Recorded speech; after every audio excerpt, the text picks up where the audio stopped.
Welcome to our live training session number 22, part 6.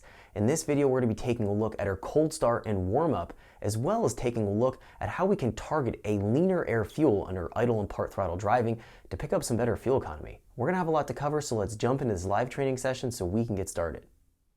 Welcome back to the last part of our live training session here with our 8th gen supercharged Civic Si.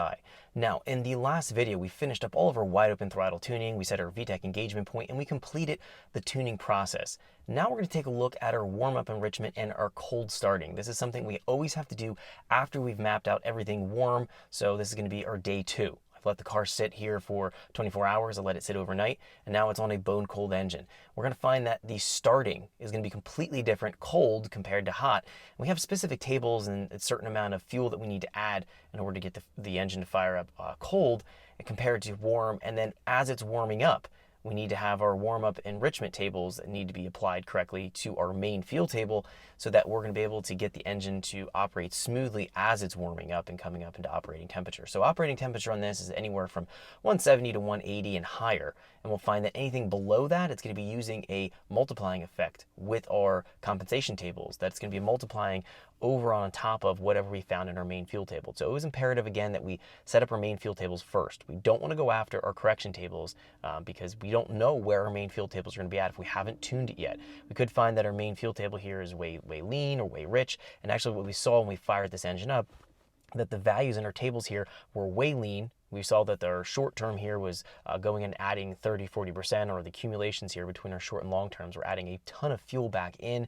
And we obviously had to correct all that. We went in, we did that. So we know when it was warm idle and warm running, we saw that our trims here were as close to zero cumulative as possible. That indicates that we have a properly tuned fuel tables. And we know now if we go in and start to use our warm-up enrichment and apply fuel on top of what we find here, we're going to find that that's going to get us the desired result that we want. We are going to be finding that we are going to run our fuel here a little bit richer on our cold start, and when it fires off for the first couple minutes of coming up to operating temperature. We're not going to be running it at 14.6 air fuel or 14.7 air fuel, where we previously were seeing that our air fuel commanded here was running. We're probably going to be running it in the 13s or high 12 to 1 air fuel. It's going to allow the engine to warm up a little bit quicker and be a little bit more stable when it's warming up. A couple things about a cold engine. We're going to find that the fuel, the gasoline that we're spraying in the engine, isn't going to be atomizing as well as a warm engine. So on a cold engine, there's going to be a phenomenon called wall wetting effect, where the fuel is going to be sticking to the intake port, to the intake track, to the intake valve. It's not going to get into the combustion chamber as efficiently.